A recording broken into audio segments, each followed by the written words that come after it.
You're listening to Come Talk with Aimee, the show that puts pleasure at the center and shame to the side. Today, we're going back there. I'm joined by Whitaker Cohen, founder of AmorSui, who's on a mission to reclaim anal play through a female lens where safety, curiosity, and desire all get a seat at the table. We're talking prep, pleasure, and why the back door might just be your new favorite way in. No shame, no silence, just smart, sexy conversation. Let's go.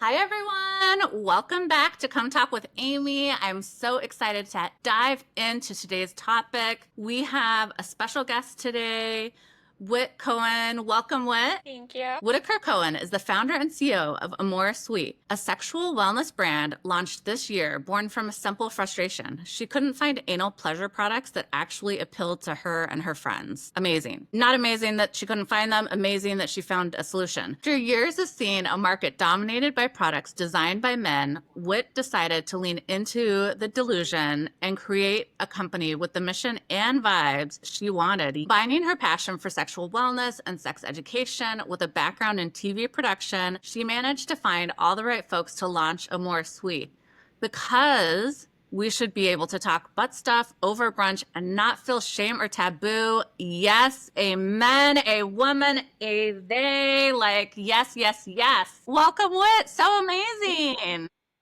Thanks for having me. It's great to be here. Yes. Oh my goodness. We love a woman led and founded and driven business. And I love and am so excited to dive into this aspect of anal play and all of the things, Love it. Let's start out with what inspired you to start AmorSui? And the delusion.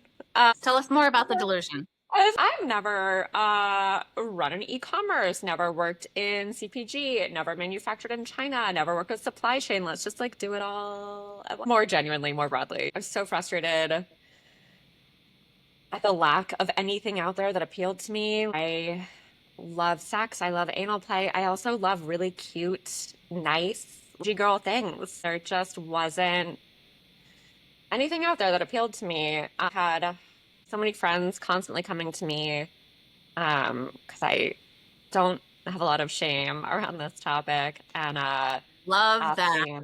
asking just the gamut of questions from how do I start to what should we do? What should we start with? Like he just took it in. I'm like, don't do that.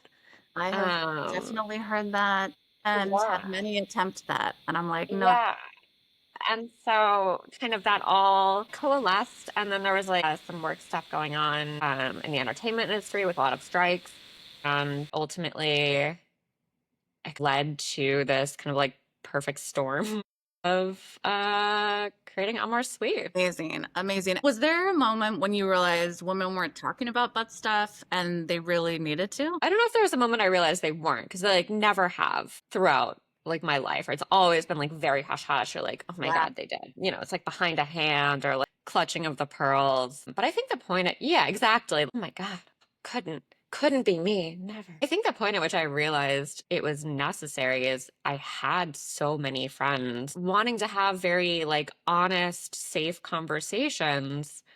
And I'm so grateful that they entrusted me with this vulnerability, and that's huge. From I want to go bigger, what toys would you suggest versus to want to start? Where should I start? How should I begin? What do I need to do? Just everything. And I realized I was having the same conversations over and over.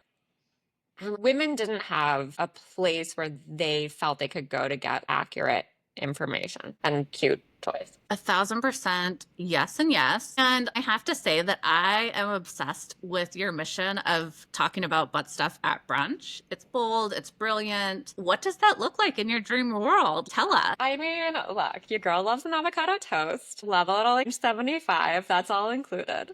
Yes.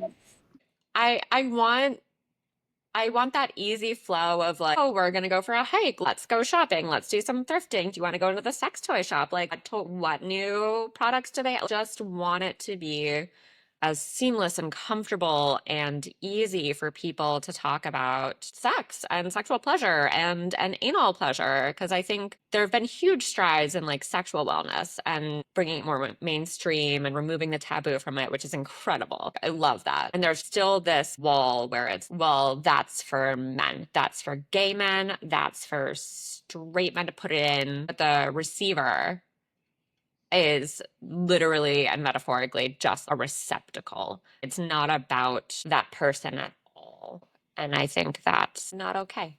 So let's change it. 1,000%. Yes. My mission is totally in line with your mission, bringing sex out of the shadows and into day-to-day convos. Like I always say when I meet people out in the wild and I'm telling them about what is Come Talk with Aimee, we should all be just talking about sex like we're talking about the weather. But it's a much more fun, enjoyable topic. Especially with like climate change. Good Lord. Let's talk about sex. Exactly. Climate Feels way change. less stressful. How have people reacted to your mission, and have there been any surprise supporters? I will say women broadly, I've done markets, I've done trade shows. On the whole, women are a lot more positive in their response, even if it's not for them, even if they're like, oh, I would never, but I love what you're doing. I think it's a great mission. Men, by and large, don't really understand a product that's not specifically designed and marketed to them. Shocking. They're like, but the world is designed by and for us. Why is there something here? I'm like, you have a butt. You can use that. But it's just not. Unisex is taking the woman's body as the model versus like men's body or male, like a penis as a model body. I love that. I will say it's not totally surprising, but my family has been super supportive. My very sweet 7-year-old parents and my brother, they don't totally get it, but they're really supportive and enthusiastic, which is awesome. My mom, before my first market ever, sent me some sneakers. She was, I think you're going to be on your feet a while, so I hope you. That's very, yeah. That's such a mom move. I love it. Such a mom move, but like such a supportive. Yeah, it's a love. That's how moms show their love. Yeah. I had this conversation at this trade show with a man who worked for another sexual wellness company. And, you know, he was asking like, how did this come about? And I was like, well, you know, I didn't see anything that I liked. And he's like, oh man, just, you know, be careful using yourself as a proxy. Like the only person that's ever worked for has been Steve Jobs. And I was like, okay, sure. And then I went home and I thought about it and I was like, oh, you're wrong. And I have receipts because I'm a millennial woman. It's petty. Yeah. It made me think, you know, men exist in this world that was created by and for them. So them using themselves as a proxy is normally for a very niche product versus women and women of color and minorities writ large. The world is not made for us. It has not been designed by us or for us. Yeah. Sarah Blakely made Spanx because it didn't fucking exist as a billion-dollar company. Harold's daughter. There's so many products that women have created and used themselves as a proxy. Yeah. Because the world is not created for us. That comment that the person made to you is the perfect example of mansplaining. Like also just totally showing the privilege. Yeah. It was. Yeah. Yeah, it was super interesting. And my head of product design, also a woman, she was there with me at the trade show and like was getting like really incensed. We got home afterwards. We're kind of like decompressing and doing the debrief. And I was like, hey, but it's not a thing. You don't need to understand the ire 100%.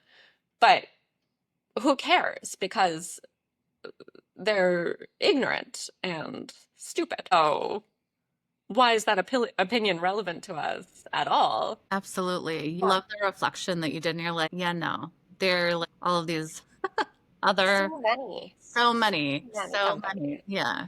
Oh dear. I love that. It just shows how, if anything, it actually elevates and shows the need for you and founders like you, so that people who don't understand why that would be there. Well, and it would be great if they got it, but honestly, they're not the market. The market is people who have been looking for that. Why do you think butt stuff is still taboo, especially for women. I mean, again, broadly, the patriarchy. I think the media portrayal of any type of anal sex or stimulation or play or pleasure, again, the conversation has been solely around the penetrator. It's been predominantly kind of cis het focused. It's the Madonna whore complex. It's the good girls don't do it. It's only porn stars and sluts do anal. If you're an adventurous good girl, then you'll let your husband do it on his birthday. But it's never about receiver's pleasure. It's always about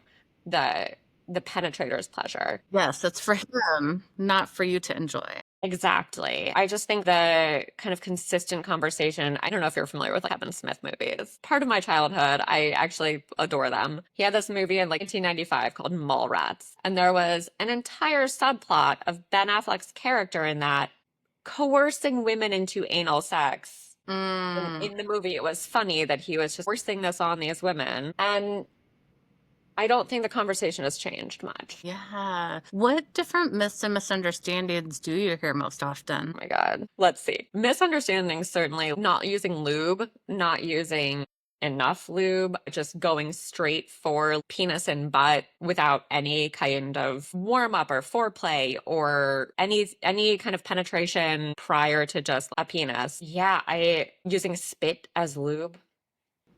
Gross. Yeah, no.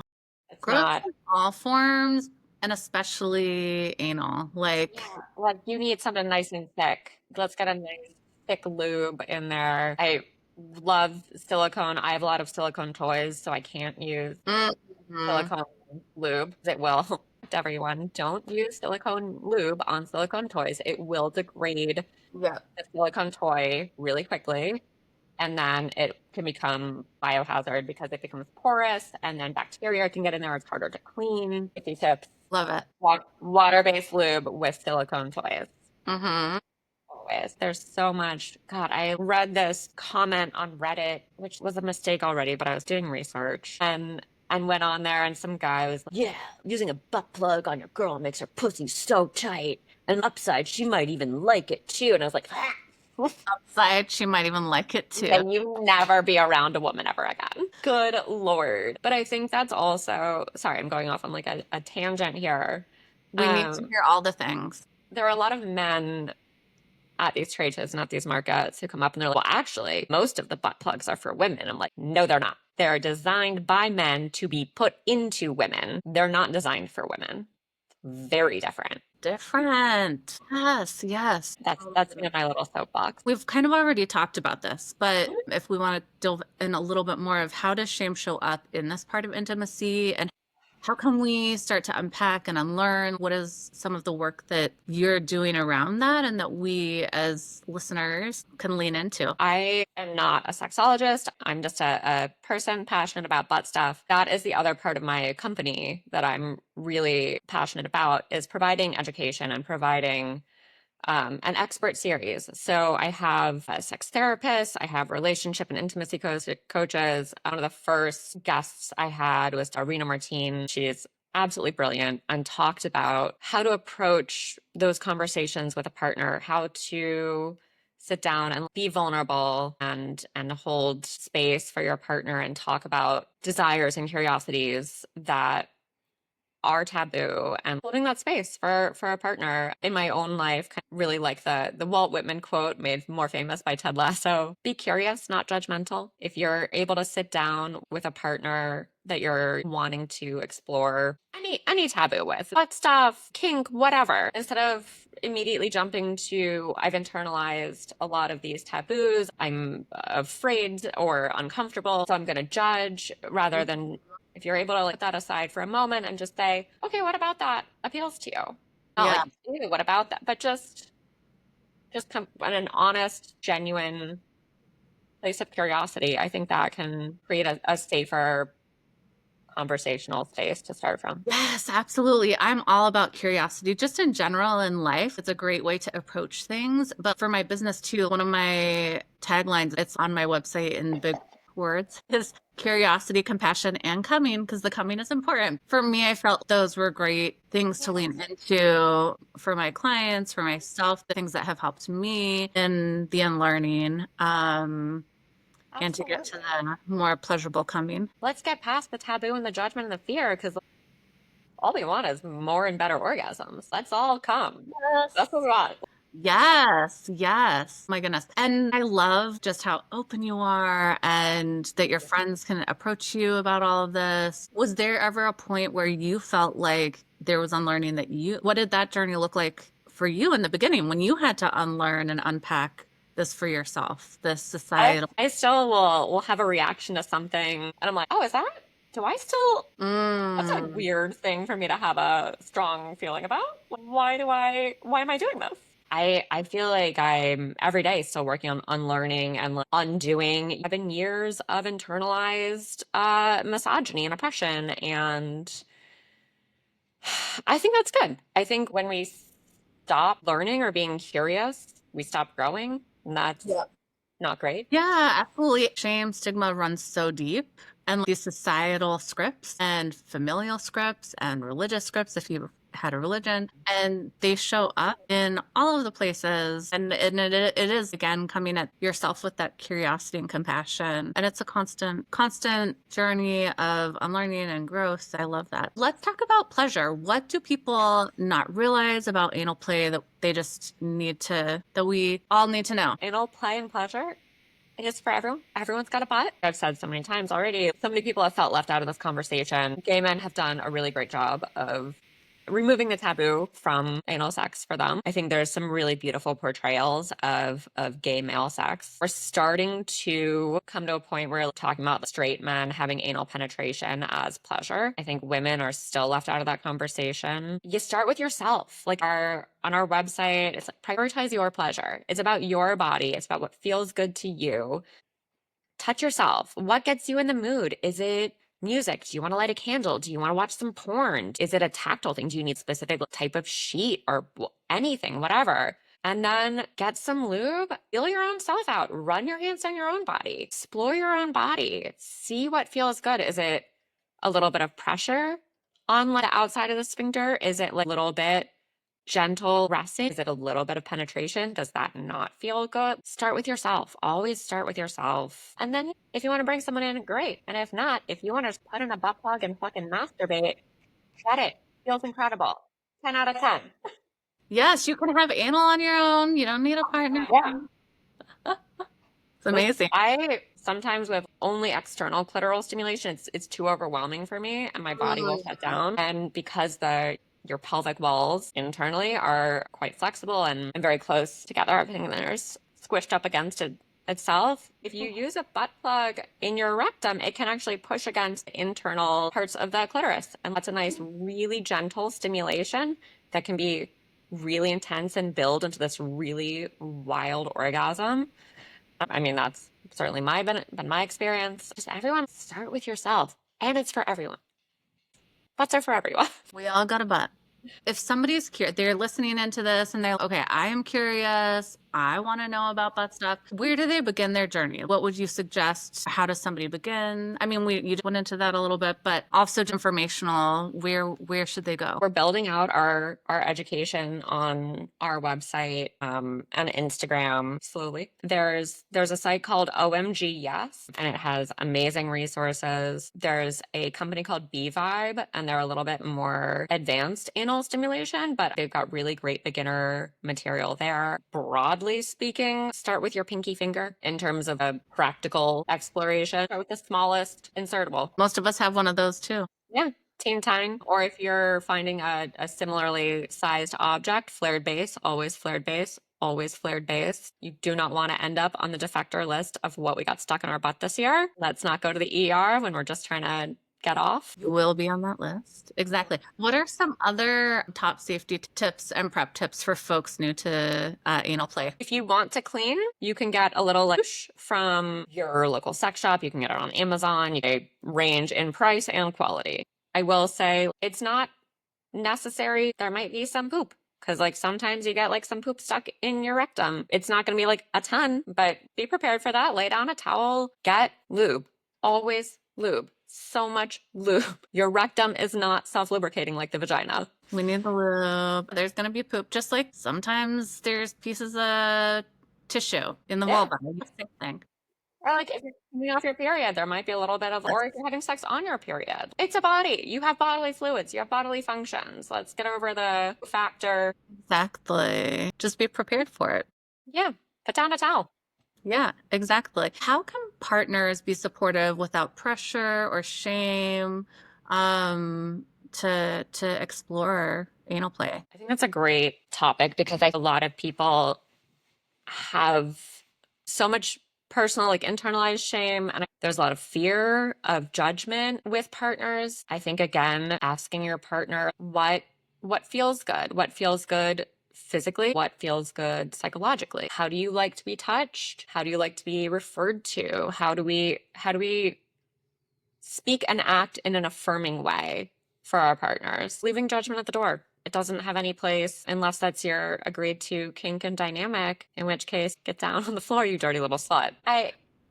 I think really leaving judgment as much as you can outside of the conversation just immediately provides for, like you were saying earlier, like a more compassionate and caring conversation. Yes, absolutely. And the judgment, it can be self-judgment, judgment of your partner, anticipatory judgment, judging that the person that you're playing with is judging you. And sex is so much more enjoyable when either you are able to name that with your partners, this is how I'm feeling, and then they're able to provide reassurance. That's not how they're taking it, or etc. Or just not having that judgment there at all. Compassionate and knowing that you're with, hopefully, right, ideally, with a partner that wants to please you. And we all deserve to be with partners that want to please us and that we want to please them equally and in ways that are enjoyable to all parties. If you're not with a partner who wants to please you, leave them. Leave. No, I've been there and it's not worth staying.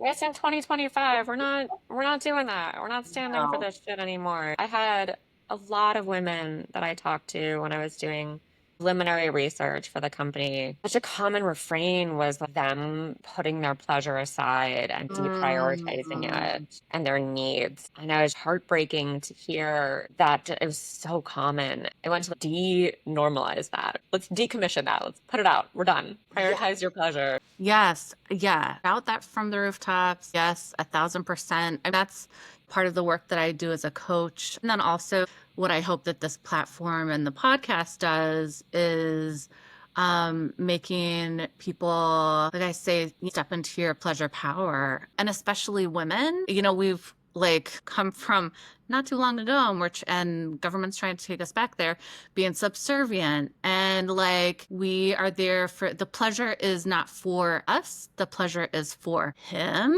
This is where I also am like, we just have so much to learn from the gays and lesbians, because the sex that they have, the pleasure gap amongst partners in the LGBTQ community are much less, meaning that partners in those relationships are equally getting pleased more often than people in heterosexual relationships. A lot of it does go back to these dynamics and these expectations and misunderstanding about pleasure being for the male partner in a heterosexual relationship, and that the female is the giver, not necessarily the receiver. Woo! That's a whole other that is A whole other podcast episode. a whole other podcast episode, and we will get there. We will definitely do that one. It's so true.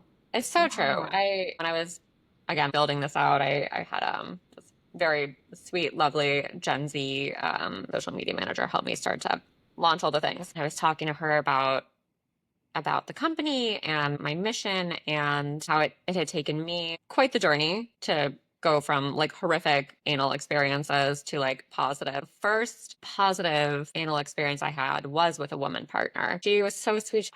I appreciate that. Like as a lesbian, I just feel like I've been left out of the conversation. I was like, yeah. And that was fucked up. Cause like, it's not about having a penis at all. It's about your pleasure. Anal sex and penetration and play. Let's remove the partner from it. Let's remove the cis het fucking view from it. It's for everyone. It's for everyone. You heard it here. We all have butts, and it's for you, it's for you, it's for you. And if you want to Yeah. explore that, why not? What role do products like yours play in making the experience better? How does it enhance anal play? Hopefully they enhance the Yes. pleasure. Like I said, I'm a little bougie bitch. I love a good unboxing. I love a nice experience. I wanted to do that. I wanted to design our little super cute, approachable packaging, super nice, everything. And then my head of product design and development is this incredible woman. She's an industrial designer. I found her on a forum. I thought I was looking for a mechanical engineer, and she was so, I think, no.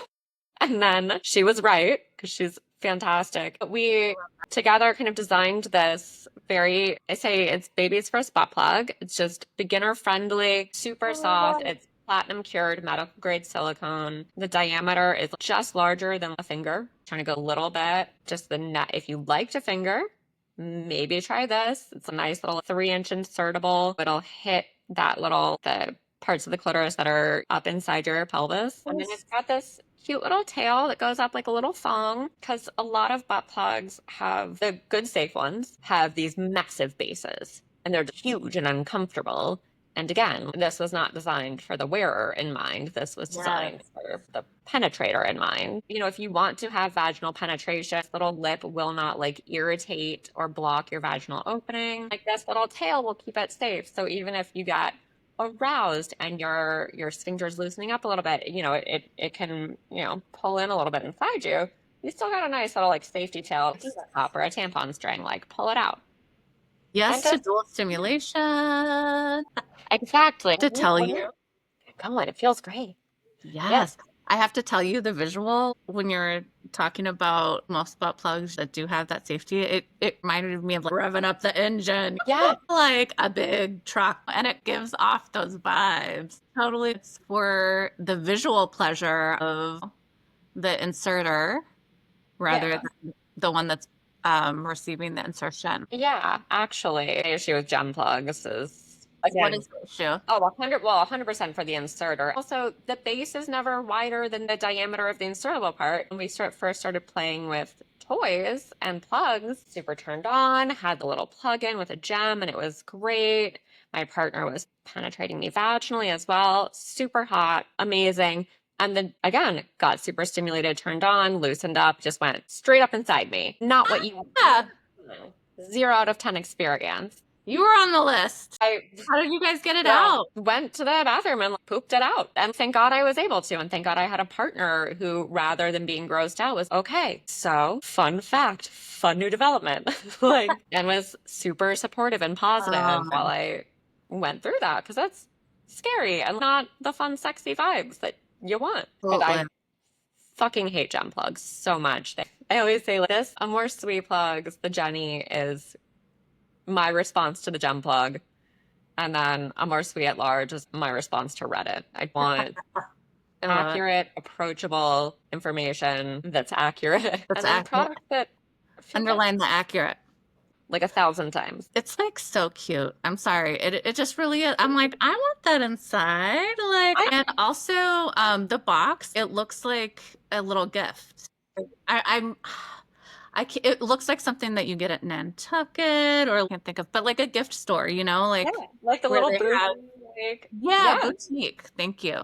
Yeah, I love the packaging. Thank you. Yeah, everything about AmorSui and the company and our ethos, I want to make it approachable. I want it to be friendly. I want it to be whatever gates have been in place for any customer to make them hesitate or deter them from exploring anal play if they've want to do away with that. Nice packaging, nice boxes, nice products that feel and look good. Down to the color. I wanted just friendly and approachable. You're opening up the gates and the buttholes. Love. Functional and fabulous. I love it. I love it. I love it. Going back a little bit more to the context of culture and women, and how do cultural expectations around women and sex impact how we view anal play? We've kind of gone there. Women's pleasure is revolutionary. And I think women's pleasure is an act of defiance in itself. Controlling it has absolutely been on the agenda of weak-minded, weak-willed, cruel people, men and women. Women have also subjugated other women forever. In talking about openly without judgment, it's an act of defiance and empowerment. And women have survived forever on the gossip network. And I think this is part of that. When we start talking about things, we build up alliance and we build up strength in numbers. Absolutely. I'm such a visual person. So many visuals are coming to me today. I had this visual of you with your beautiful product in the view, sitting there. I'm manifesting this for you. I love that. Thank you. If you're listening, hello. We need to have these conversations at those tables. Absolutely. And at that scale. I 100% agree. And I thought it's the only way that we divest these people in power from their power. We take it back. We just say, like, maybe it's taboo for you. I mean, whatever. Fucking Republicans are into some such intense kink shit that they refuse to like acknowledge. That's cool if you want to be in a 24/7 DS for use dynamic. That's way too much for me. That is, girl, love this for you, but nar. You don't have to, expose everybody to that. Exactly. You don't have to press that upon other people. You can keep it in your bedroom. It's fine. Yeah, exactly. And that's the thing that I feel, again, going back to shame and stigma and the repression, even though behind closed doors, I'm enjoying this and super kinky and trying all the things using the platforms that they have to shame and control and suppress, and it's horrific. Yeah. Wasn't it the Republican convention? Now we're getting political, but sex is political. Sex is political. Sex is political. I feel that's where Grindr was going off crashes. Yeah, at the RNC. Grindr regularly puts out, once again, the RNC has crashed our app. Yes. Just get out there and live your lives. Yes, it's so much more enjoyable, in my humble, not so humble opinion. In your very accurate opinion. It shouldn't be humble at all. Don't be humble about that. I'm biased, but yes. Why is it important to reclaim anal pleasure as women and femmes? I don't know that it's ever been claimed. I don't know if we can reclaim it. I think we're claiming it for the first time. Pleasure is power, and let's claim our power. It needs to be claimed, not reclaimed, because it was never claimed in the first place. So true. Get to own it. When we start taking charge of the conversation, anything is possible. Absolutely. Yes, and yes. My goodness. On that note, again, you've already shared so much with us, but I want to hear more about how AmorSui's mission approaches inclusivity and gender. Obviously, your whole mission does. Yeah, like I said, everyone's got a butt. Everyone can enjoy anal play if they want to explore it. And our plug is unisex. I have a ton of male customers who love it, cis male customers. It being designed for someone with a vagina and a vulva, it also is very comfortable. It doesn't irritate the perineum. It doesn't, it doesn't rub against the back of your balls. It's truly, it's a unisex item. It just happens to have been designed for the comfort of someone with a vagina and a vulva, but also for everyone. I want everyone to orgasm. Everyone should come. However you want to do that, explore it. We have a lot of holes and a lot of areas on our bodies to why limit ourselves? We shouldn't. Yes, and yes, and need to know more from our first conversation prior to coming on the pod, this idea of butt stuff and brunch. I want to get more into this vision that you have. Imagine we're here, we're at brunch, we have our mimosas, we have our amazing meals coming on the way. If you could script a brunch conversation about butt stuff, what would that look like? It would definitely be me ordering another mimosa and then being, oh my God.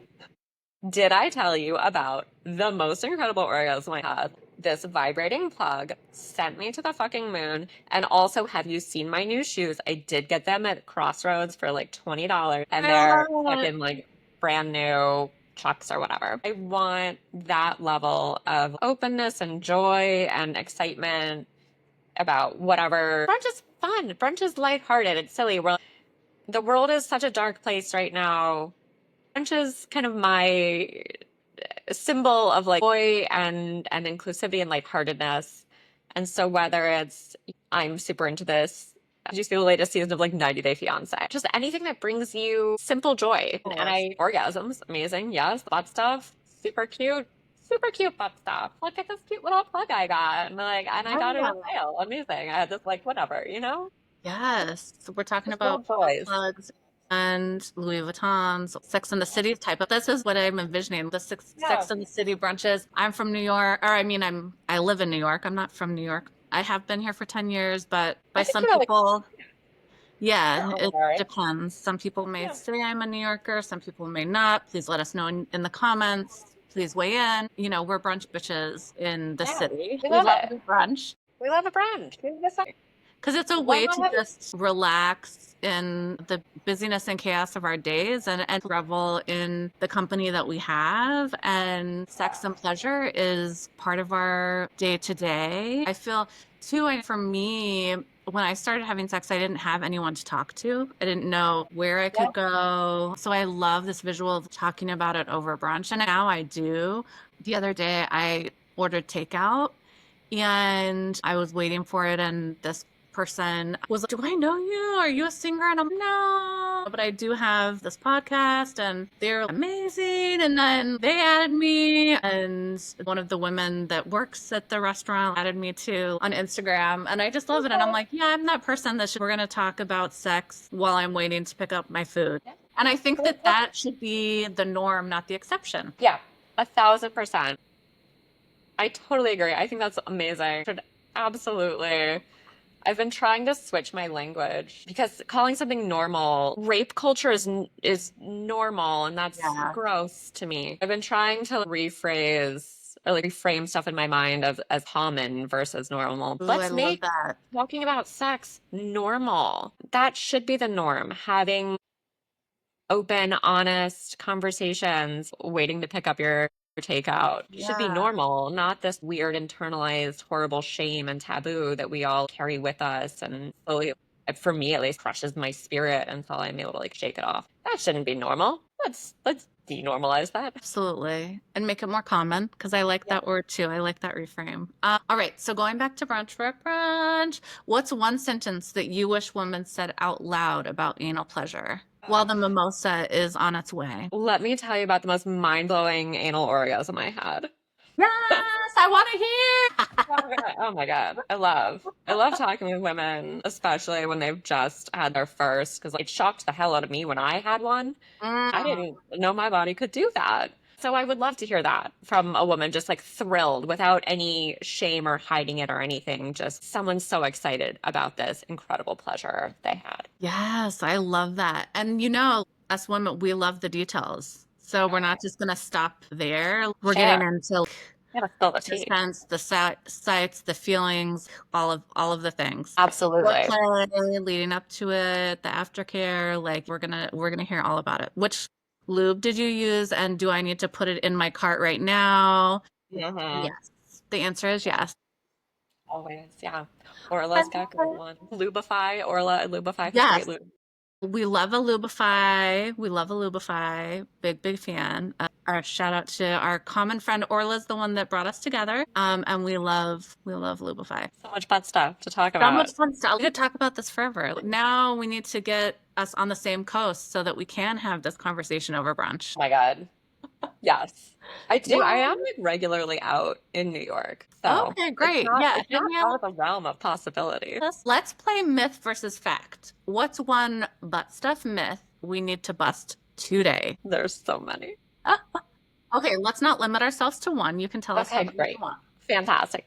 Some butt stuff myths that we need to bust. You can do it. Everyone's always ready for it. That you don't need preparation for it, or that it's going to be super clean like in porn, the preparation for porn, it's like looking at Sha'Carri Richardson fucking run for the Olympics. Like, yeah, I'll just go do that. Like, no, these are professionals at the top of their game. What With you a see whole in production porn, team. with a whole production team, what you see in porn is absolutely not going to be what happens at home. There will be poop, and that's okay. If you're not okay with it, probably work on some internal stuff a little bit, but definitely don't engage with a partner. On that, like, what are some preparations that people can have to help with, poop? You can use a little hand douche.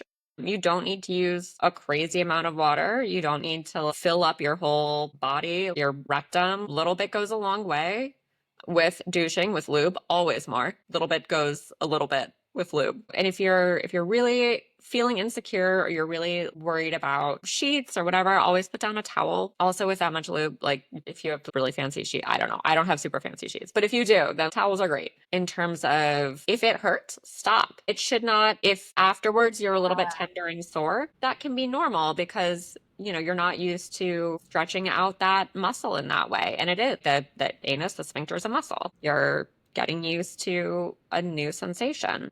To that end, aftercare. Let's talk about like aftercare and like what feels good because it can be a really intense physical, emotional, psychological experience to engage in a new type of touch, engage in a new type of play with another person.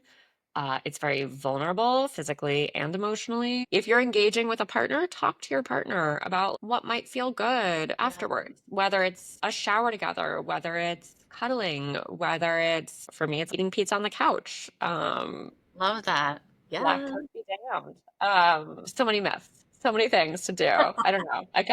I veered off from the original. Well, we love a little aftercare discussion. That's so huge. Like I'm a aftercare whore. I'm like, aftercare must. We shall have aftercare.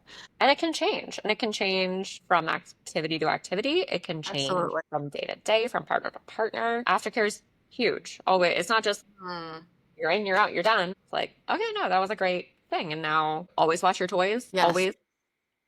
We don't need extra bacteria getting back into our bodies. Soap and water. What do people use to wash their toys? Soap and water. There's like the CVS CeraVe unscented, unstuffed soap. You know what? I sterilize it. You know what I use? What do you use? I use scented dishwasher soap. Great. Yeah. I mean, perfect. On hand. It's accessible. Yeah. Super easy. If you want to sterilize it, you can boil it in water for 10 minutes. If you want to, wash it, top rack of the dishwasher. Again, with unscented. Yeah. You don't want that stuff going back in your body, but hopefully people are using good dishwasher detergents because that's going in your body anyway. They make toy cleaner, but it's literally water and glycerin in a bottle. Yeah. Okay. If that makes you feel better, get it. But there are options, we're telling you. I have toy cleaner. I just use water. Yeah. It's the same thing that's in the toy cleaners. Yeah, exactly. Okay.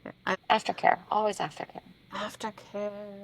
Love on your body. Love on your partner's bodies. This has been like such a fun conversation and educational. Before we go, we got to come to completion. Well, I'm adding a new element of come to completion. In the past, come to completion has been a set of questions that I ask everybody. We're doing that. So we're going to have those same questions. Then what I've decided to add in, you're the first guest I'm trialing this with, ending our come to completion round with those questions, but then having a little rapid fire that's specific to the guest topic. So how does that sound? And are we ready? Let's do it.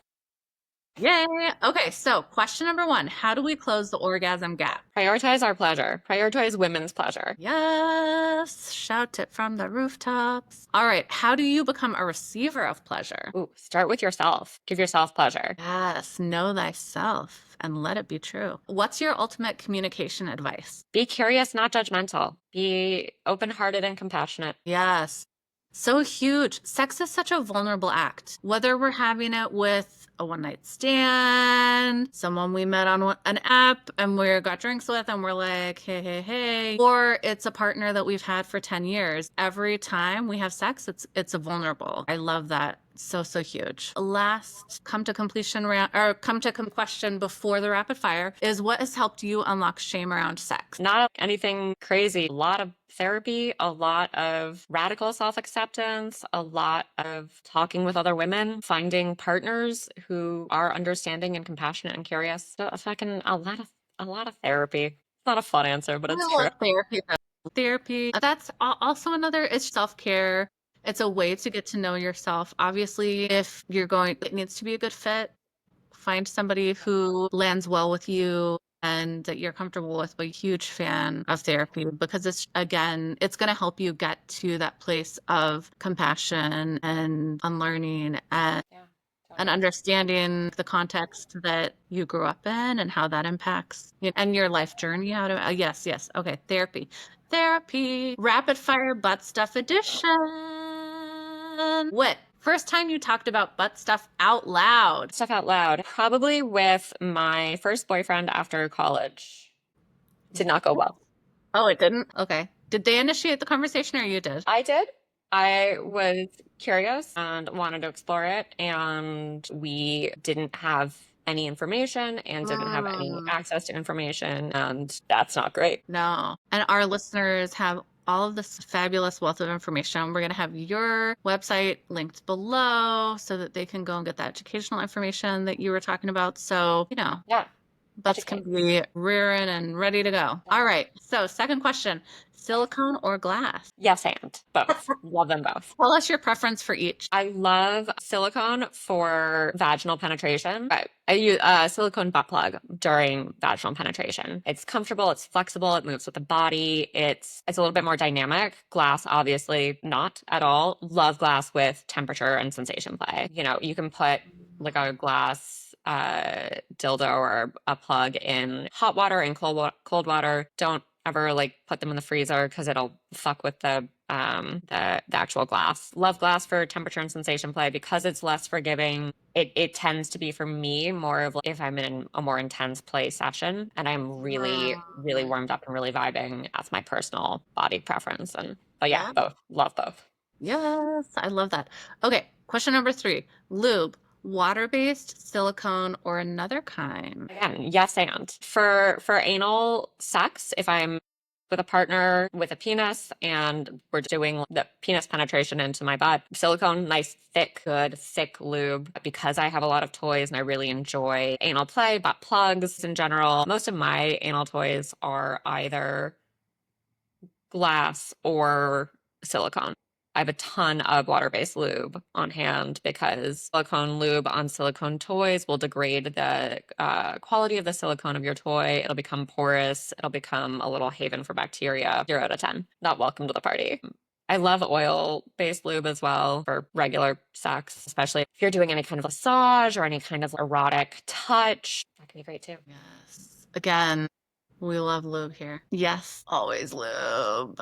Everybody needs lube. Question number 4, favorite brunch drink to talk butt stuff over? Mimosas or French 75s. Like I said, basic B. I love a lavender French 75. You do a little gin, lavender simple syrup, little lemon juice, top it with champagne. Yummy. That's amazing. Yeah. With a side of coffee for me, because I'm like a Oh, well, lover. you have to have the stations to craft. It's the caffeinate, hydrate, and dehydrate. So coffee, Yes. water. Yeah. All of the above, all of the things. Last question. Finish this sentence. Butt stuff is. Fun stuff. Yes, I love that. Butt stuff is fun stuff. Yeah. You might have to ooh, I have competing titles for this episode now. Love that. I love options. We love options. Of course, you, the listeners, will know what it is because you will see it before I have created it. So, or before, I don't know what I'm trying to say. I'm gonna stop talking. What this has been amazing. Can you please show us your products one more time because I cannot get it out of my head. We love a cute little beep. And what's her name again? Her name is Jenny. She's your friendly, approachable girly who's gonna go on a hike, gonna go to brunch. We're gonna go to that cute little sample sale down the street. Yes, Jenny is such a brunch name. I love it. We Like, all have a friend named Jenny. exactly. And she's like Yes. friendly and fun. What is on the docket for AmorSui as far as any additional products that are going to be added to the line anytime soon? Yeah. Like I said, I have an amazing head of product development, Andy. She's incredible. She is currently finalizing plans for our next little half step up. If you liked Jenny, then you're gonna like, we haven't named her yet, but just a slightly more egg-shaped plug. It'll be just a little bit wider in diameter, just a little bit more sensation, a little bit different. We have another one, the slightly different shape, kind of like balls, but not crazy. And then down the line, we're working on designing a travel douche that's like super cute and also functional because a lot of them out there suck. Yes, douche on the go. Douche in a Yeah. handbag. We've got a few more plugs and products. We're potentially down the line talking about creating a lube to go with the products. We're just excited to make anal approachable. Yes, anal is for everyone. And I'm so excited to try Jenny. I'm so excited to see when you launch these other products because they sound amazing. Thank you so much, Whit, for being here and giving us so much information and knowledge and a different way to approach anal, making it a common brunch topic that anal is for everyone. Yes, yes, yes. Thank you for our listeners. Please let us know in the comments what resonated with you, what you're excited to try, and why with anal.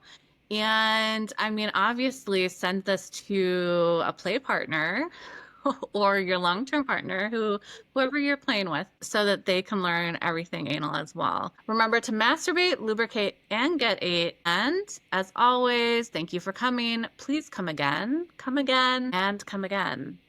And come anally. Bye, everyone. Thank you so much. If you weren't already thinking about butt stuff, you are now. Big love to Whitaker Cohen for reminding us that anal isn't just for him, it's for her, on her terms, in her time, and for her pleasure. If this episode turned you on or opened you up, literally or otherwise, send it to someone who needs to hear it. And as always, stay curious, stay turned on, and come talk with me.